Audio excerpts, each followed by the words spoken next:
Mucho estamos escuchando los pacientes hablar acerca de referir síntomas y ellos diagnosticar como estoy enfermo del colon o es que tengo problemas de estreñimiento, siento gastritis, reflujo, un dolor en la boca del estómago.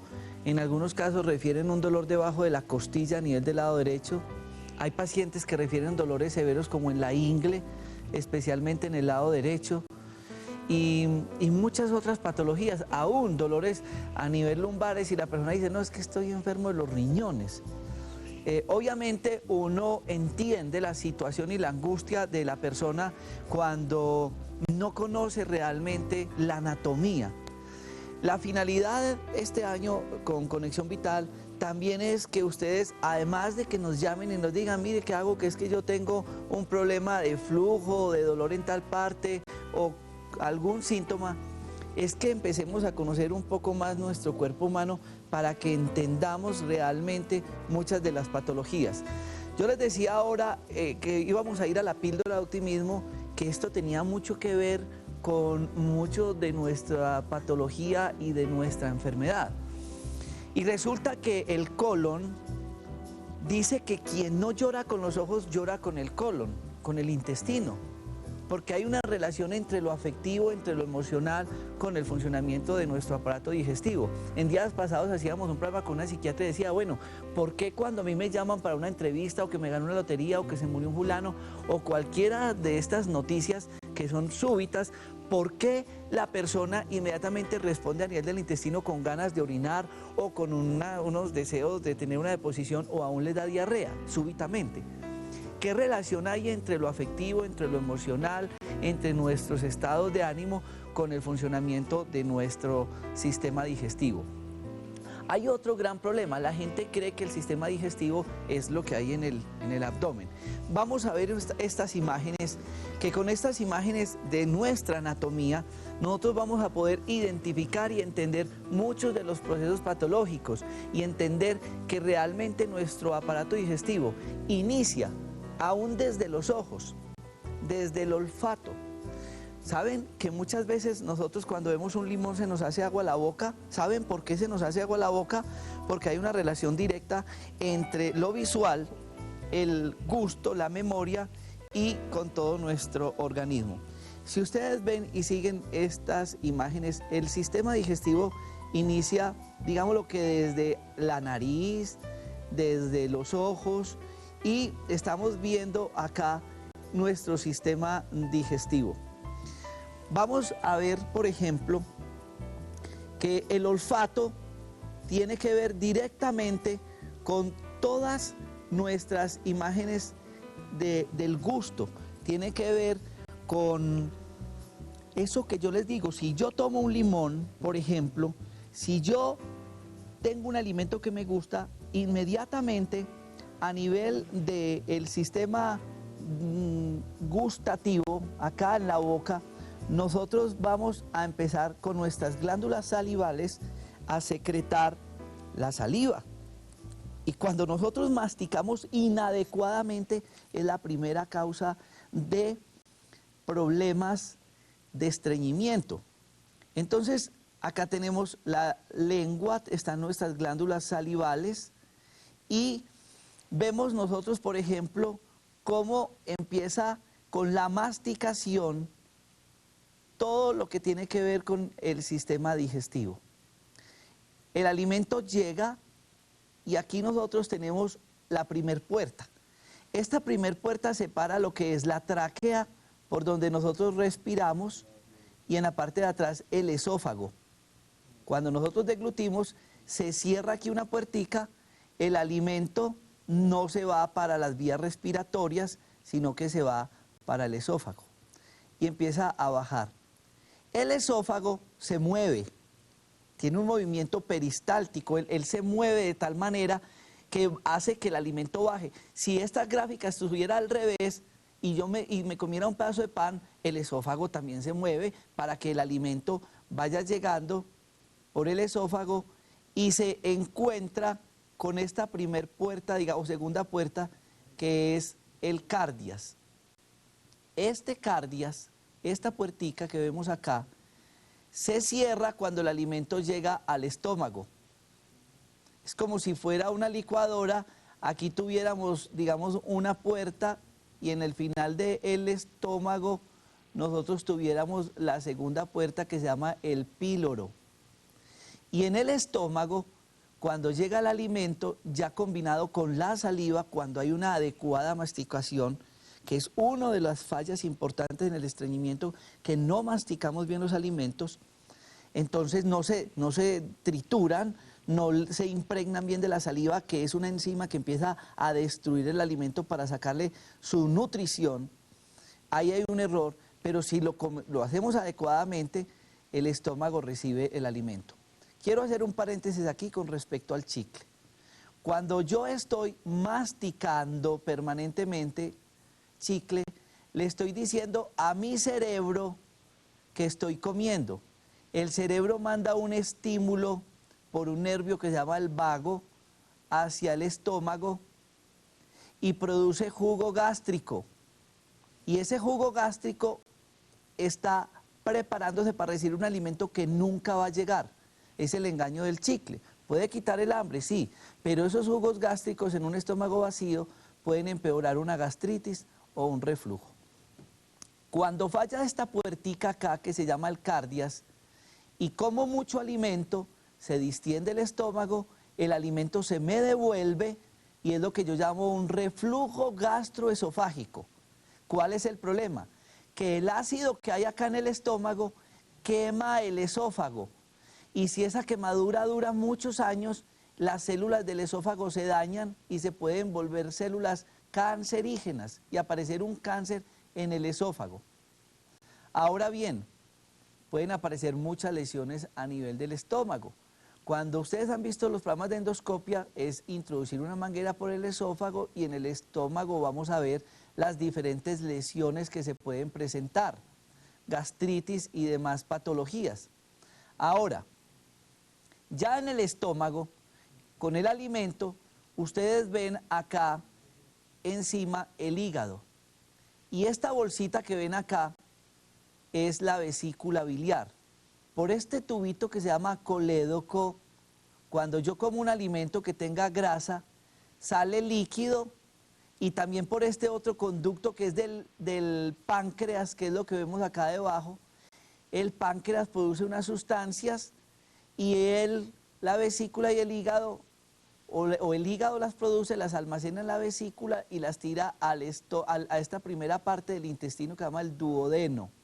Después de haber pasado esta tercer puertica, que es el píloro, y aquí ya se empiezan a combinar los alimentos con las sustancias del hígado, que desdoblan las grasas, y con las sustancias del páncreas, que ayudan en los azúcares y en las harinas. Acá lo vemos más grande, está la vesícula, está el páncreas, está la primera parte del intestino delgado, que se llama el duodeno, y sigue todo el proceso alimentario. Esto que vemos acá abajo se llama, es el intestino delgado. Aquí vemos una imagen mucho más amplia de lo que sería el páncreas y el intestino delgado. Ahora, esto que vamos a ver a continuación son aproximadamente 6 o 7 metros de lo que ustedes pueden llamar jocosamente tripa, que es el intestino delgado. En ese intestino delgado se secretan una cantidad de sustancias que van desdoblando todos los alimentos. Y esos alimentos, a medida que se van desdoblando, van permitiendo que el sistema circulatorio los absorba y también el sistema linfático, llegando al sistema porta, que va directamente al hígado, y ahí se empieza a utilizar todo ese proceso nutricional. Sigue después de ese intestino delgado, de esos 6 o 7 metros, una parte anatómica muy importante, y es la comunicación entre el intestino delgado y el intestino grueso, que es la ampolla ileocecal. Acá empieza el intestino grueso.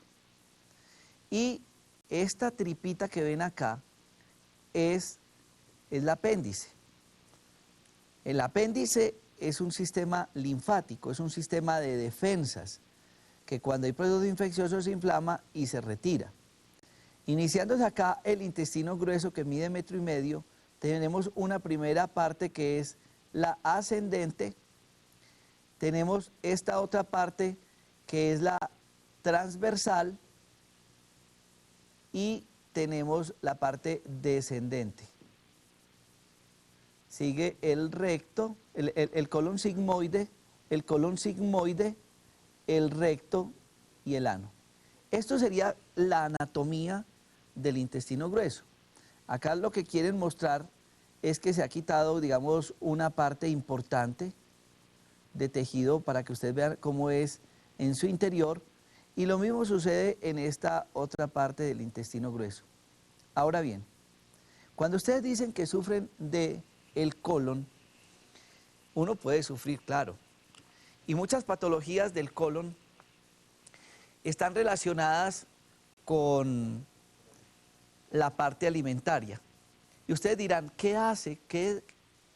¿Cuál es la anatomía, la función del intestino grueso? En el intestino grueso se absorbe líquidos. Podríamos decir que el alimento llega licuado al intestino grueso y allí se empiezan a absorber líquidos, agua, electrolitos, minerales, algunos componentes nutricionales. ¿Por qué cuando una persona que está enferma del colon, las deposiciones son líquidas o diarreicas? Son así porque si está inflamado ese tejido, esa mucosa, el sistema de absorción se altera, se va dañando, y entonces no es capaz ese tejido de absorber adecuadamente estos componentes del alimento. El residuo final, que es la materia fecal, son los residuos del alimento que nuestra fábrica, nuestro sistema digestivo no puede utilizar, no necesita. Son dañinos, son tóxicos. Porque no creamos que todo lo que está en el almuerzo y en la comida, en la bandeja paisa o en el sancocho, todo es alimento. No, ahí hay productos de desecho que son los excesos. Cuando como mucho de mucha cosa, pues el organismo dice, bueno, yo no necesito sino tal cantidad, entonces el resto lo elimino.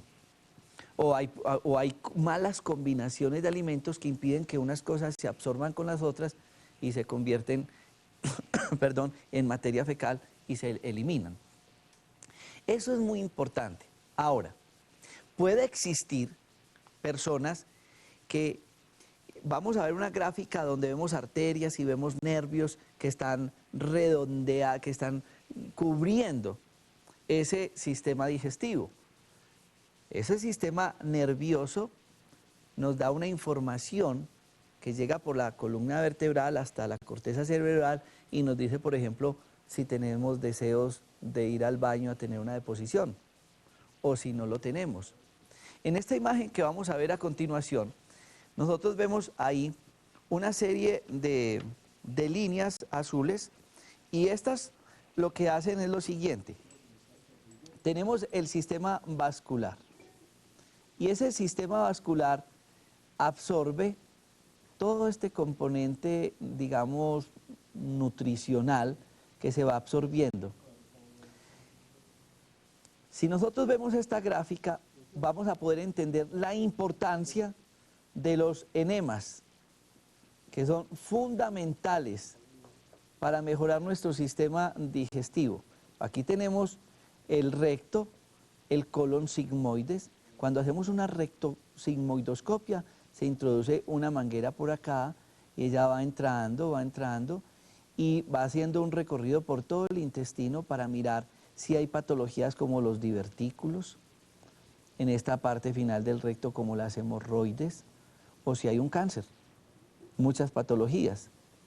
Vemos en esta gráfica muy buena el sistema circulatorio. Acá está el duodeno, el intestino delgado, pues obviamente muy resumido porque realmente toda esta cavidad abdominal está compuesta por el intestino delgado, y detrás están pues los riñones y demás órganos. Así como hay sistema circulatorio, así nosotros tenemos sistema nervioso, sistema neurológico. Y es muy importante entender esto porque muchas de las patologías que vamos a hablar después del corte de comerciales, pues nos van a servir a nosotros para entender el proceso patológico. Es importante, mucho, que nosotros tengamos muy clara esta parte de la anatomía. Si nosotros conocemos nuestro cuerpo humano, si sabemos dónde está esa vesícula biliar, dónde está ese apéndice, porque por acá que sube el colon ascendente podemos tener ciertos síntomas, o el colon transverso, o el descendente, o la parte del intestino, ya vamos a poder entender muchas de las manifestaciones clínicas o síntomas que nosotros hacemos. Y queremos hacer esto para que ustedes realmente entiendan el peligro de la automedicación. Cuando nos tomamos un analgésico, muchas veces no entendemos que no lo podemos tomar porque a veces hay que dejar que la clínica, que el síntoma evolucione para uno poder definir, en el caso, por ejemplo, un apéndice, si es el ovario, si es el intestino, si es el apéndice, si son más estructuras articulares o musculares. Vamos a ir a este corte de comerciales y hablamos un poco de la enfermedad para luego tener papel y lápiz listo y poder copiar muchas ayudas terapéuticas que nos pueden mejorar como primeros auxilios. Ya regresamos.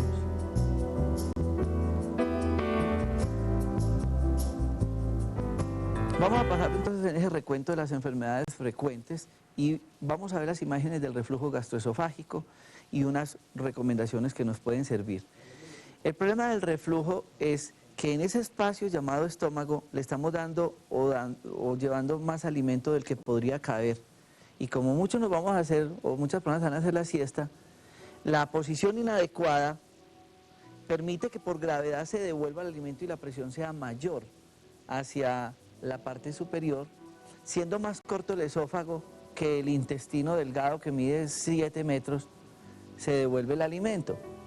Y si vemos esta imagen, vamos a entender un poco las lesiones y muchas cosas que nos podrían mejorar. Vemos el estómago en la parte izquierda de sus pantallas y allí en esta imagen se ha abierto, digámoslo así, este esfínter que se llama el cardias. El cardias está rodeado por el diafragma en esta parte, es decir, que el diafragma separa la cavidad torácica de la cavidad abdominal. Y entonces ustedes pueden ir observando, por ejemplo, ya en el paciente, el gran problema de esta sombra verde. Si este contenido gástrico se devuelve, el ácido no está apto para estar en el esófago.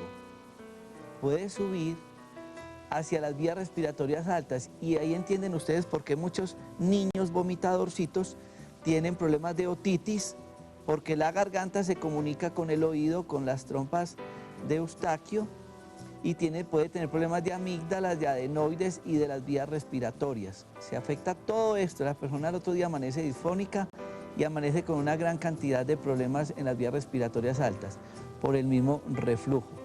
Esta es una patología muy frecuente. ¿Qué podemos hacer nosotros? ¿Cómo podemos ayudar al paciente?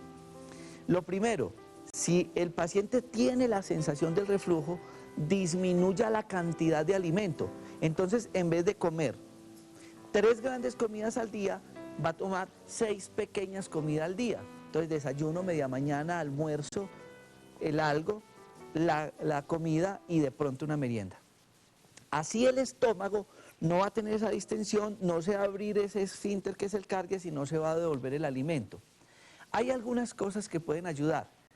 Pueden tener como costumbre tomar las aromáticas de diente de león y llantén mezcladas, es decir, juntas en infusión después de los alimentos. Estas dos plantas ayudan, en vez de tomar agua de panela o tomar el jugo o tomar agua o leche o el dulce, son estas aromáticas las que le van a permitir mejorar esa motilidad gástrica. También pueden, si la persona tiene problemas de estreñimiento, yo les quería hablar a ustedes de un producto, si me pueden hacer la toma de este frasco, que es la cáscara sagrada. La cáscara sagrada ayuda a mejorar la motilidad intestinal y mejoraría ese vaciamiento gástrico. Entonces la persona podría tener esa opción desde el punto de vista de suplemento. Aquí vemos, este es un producto que viene con un componente que es la Neusbómica. Es decir, tiene dos productos en uno, que es el componente homeopático y el fitoterapéutico. Entonces, ayuda para que mejore el vaciamiento gástrico. Adicionalmente, la persona puede elevar, si es que está acostumbrada a hacer la siesta, elevar la cama. No es poner almohadas, porque cuando yo pongo almohadas, lo que estoy haciendo es doblar, digamos así, la cavidad abdominal, la estoy doblando y lo que me impide es el tránsito intestinal. Es decir, yo levanto la cama y esto va a permitir por gravedad que el alimento baje más rápido. Es decir, la siesta sería el peor cómplice que tendría, o el mejor cómplice que tendría las personas con reflujo gastroesofágico. Ahora, hay otro proceso de dolor abdominal que es muy frecuente en los niños y lo hace confundir a uno con un problema hasta de apendicitis y tiene que ver con la adenitis mesentérica. Vamos a ver una imagen para que ustedes vean quién cuida, quién protege desde la anatomía ese intestino. Es como un delantal que nosotros tenemos allá metido que se llama mesenterio. Vemos esta imagen y ustedes ven en esa imagen un delantal. Y este delantal tiene tejido graso y tejido linfático. Miren acá todo este tejido. Sosteniendo. Mire que está pegado a toda la parte externa del intestino grueso y también del intestino delgado. Todo esto lo que hace es darle la protección, pero si ustedes ven acá, hay ganglios y este tejido se inflama. Miren inclusive que el vaso en esta imagen también tiene de este tejido. Ellos le dan como el soporte, la estabilidad a nuestro sistema intestinal y se llamaría la adenitis mesentérica. ¿Por qué adenitis? Porque son los ganglios linfáticos. Aquí lo voy a ampliar en esta imagen. Y esto lo hace confundir a uno mucho en procesos patológicos, especialmente en los niños, hasta para pensar uno que la persona tuviera una apendicitis. Causa dolores abdominales, tiene que ver con procesos inflamatorios, procesos de intoxicación con algunos alimentos. Miren, la diarrea es un mecanismo de defensa muy importante. Las personas que corren a buscar antidiarreicos, cuando tienen diarrea por algún proceso infeccioso, están cometiendo un error muy grave. Cuando entra la infección al intestino, inmediatamente nuestro organismo saca líquido del cuerpo, por eso no tiende a deshidratarse, le quita líquido al cuerpo, que el 70% de nuestro es agua, lo tira al intestino para lavar la infección. Entonces, ¿qué tengo que hacer yo? Darle más líquido para acabar de barrer la infección. Y con eso puede mejorar el dolor abdominal. El ayuno se convierte en una gran ayuda terapéutica. Vamos a ver otras imágenes también que nos van a permitir a nosotros ir pasando por todo ese proceso de historia clínica, de patologías frecuentes que tienen que ver. Hablamos de la apendicitis, que también digamos hay una relación con lo de la adenitis mesentérica, porque resulta que una persona puede tener un proceso inflamatorio y ese proceso inflamatorio del apéndice es una respuesta inmunológica ante la infección. Y aquí vemos la parte final del intestino grueso, que sería el recto y el ano. Entonces, tenemos esta imagen acá, El ano, pues tiene unos esfínteres, tiene una gran cantidad de músculos que permiten abrirse y dilatarse de acuerdo al estímulo de la defecación. Esta pared tiene muchos nervios y los nervios que terminan acá, cuando esto se distiende, porque hay materia fecal, manda el estímulo por esos nervios hasta el cerebro y la corteza cerebral devuelve el estímulo para que se abra el esfínter y salga la materia fecal. Las personas que tienen estreñimiento en esta parte pueden hacer las hemorroides, aquí hay venas, aquí hay varices. Y estas se pueden ampliar, inclusive salir. Y cuando se hacen el aseo, la gente dice, ¿qué será que yo siento como unas teticas a nivel del ano cuando me hago el aseo? Son las hemorroides que pueden sangrar fácilmente y están relacionados con estos procesos de tipo inflamatorio e infeccioso y con el estreñimiento. Es muy importante tener unos muy buenos hábitos desde el punto de vista nutricional. Evacuar el intestino por lo menos 2 veces al día. Por lo menos 2 veces al día. ¿Por qué? Si yo como un alimento, ese alimento, vamos ahorita a ver unas imágenes donde está la mucosa del intestino, para que podamos entender un poco lo de los divertículos. Pero resulta que esta fábrica, llamada cuerpo humano, come un promedio de 3 veces al día. Fisiológicamente, un alimento en nuestro intestino dura entre 3 y 8 horas, dependiendo del alimento. Personas con estreñimiento, se han hecho estudios que han encontrado carne sin digerir de 27 días, o un huevo que el proceso metabólico final dura 7 días. Es mientras entra el alimento y hace todo el proceso digestivo y se convierte en minerales, en vitaminas, en carbohidratos que son azúcares, en aminoácidos que son proteínas, en harinas que también son azúcares, en grasas que son los lípidos, que en bien o mal terminan convirtiéndose en colesterol y dependiendo de la grasa que yo comí, vegetal o animal, se convierte en colesterol bueno y malo. Y con la imagen que vamos a ver a continuación, con todas esas cantidades de mucosas, de pliegues y de células que tenemos nosotros en nuestro intestino, si se extendieran, pudieran cubrir el tamaño de una cancha de tenis profesional. Es decir, tenemos tantos millones de estos pelitos como si fueran de una toalla, que si uno los extendiera, los del intestino cubrirían una cancha de tenis profesional. Ahora bien, todos estos pliegues y estas mucosas pueden tener una afección, una alteración.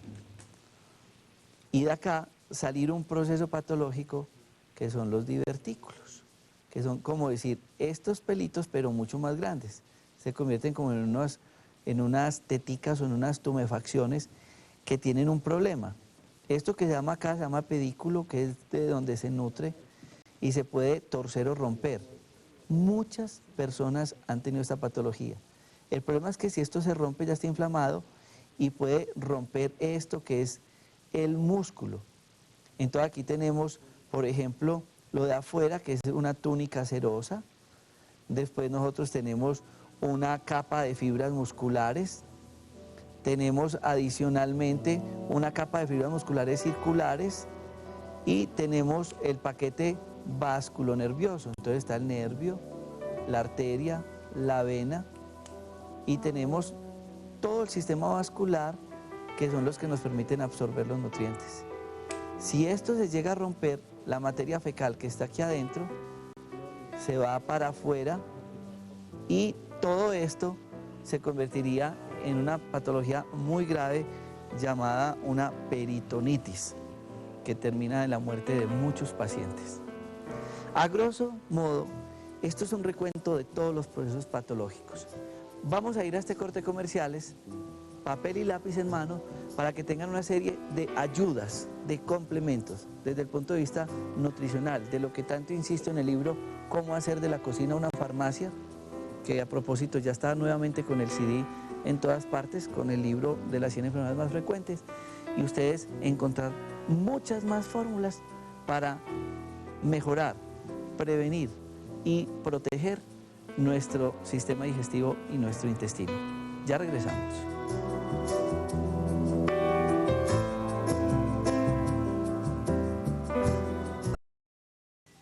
Ahora bien, vamos a hablar un poco de ayudas preventivas para prevenir, para mejorar los procesos digestivos.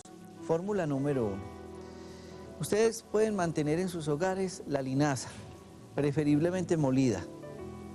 Quienes tengan problemas de reflujo, problemas de gastritis, problemas de colon inflamado, problemas de estreñimiento, lo que les voy a decir no son tratamientos, son las cosas que ustedes deben de hacer en sus casas para ayudarle a sus médicos en los tratamientos farmacológicos después de una endoscopia, de una rectosigmoidoscopia, de una ecografía, de una laparoscopia, en fin, o de una tomografía, después de exámenes que tengan un diagnóstico, pero que le van a ayudar desde el punto de vista nutricional a mejorar nuestro aparato digestivo.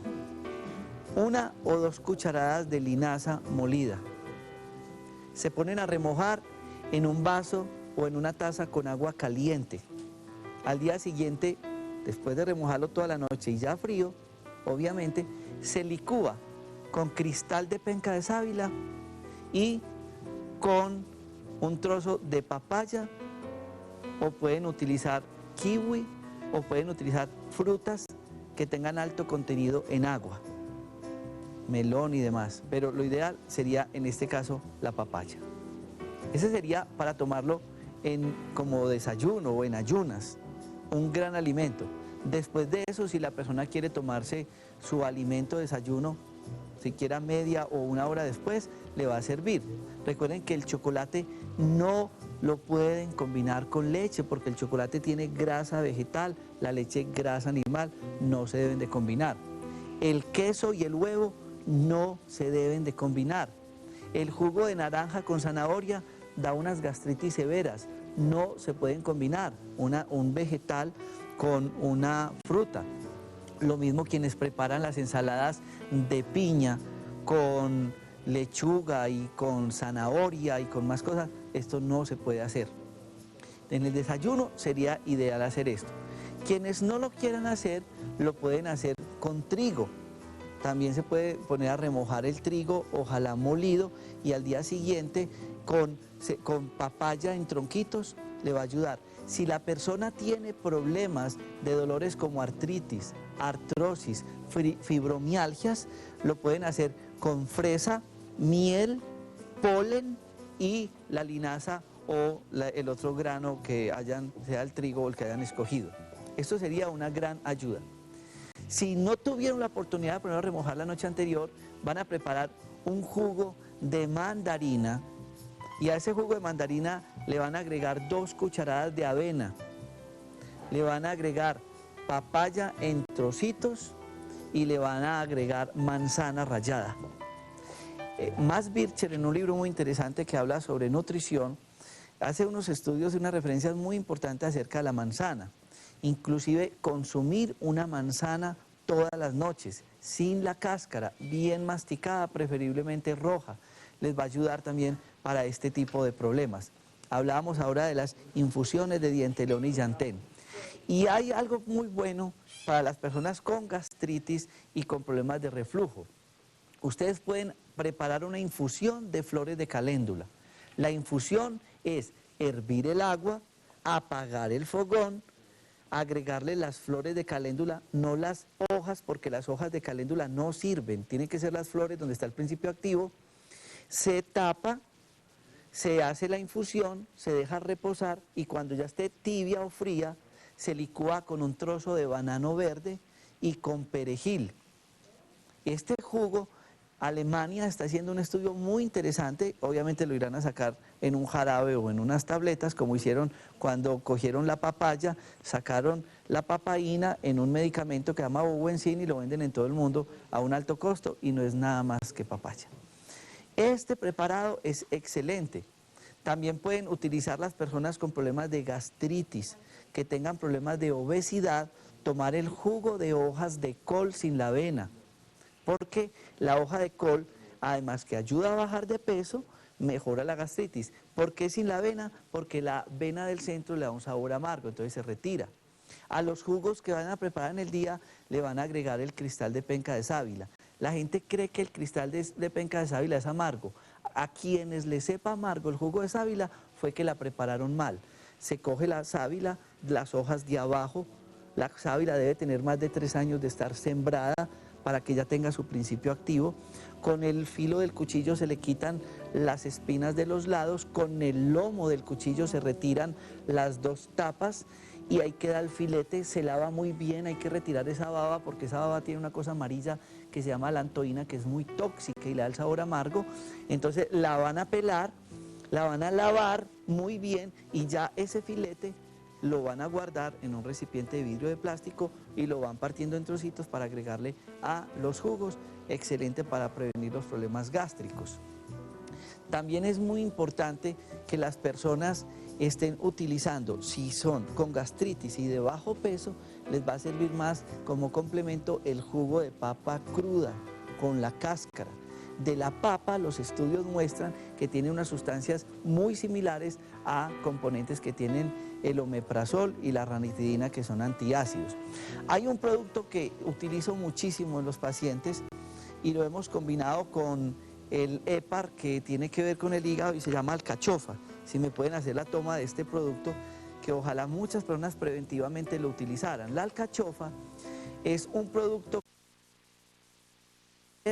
el hígado en aquellas personas que han tenido problemas de cirugías de vesícula, que han tenido hepatitis, que han tomado mucho licor, que han tenido hígado graso o tienen hígado graso.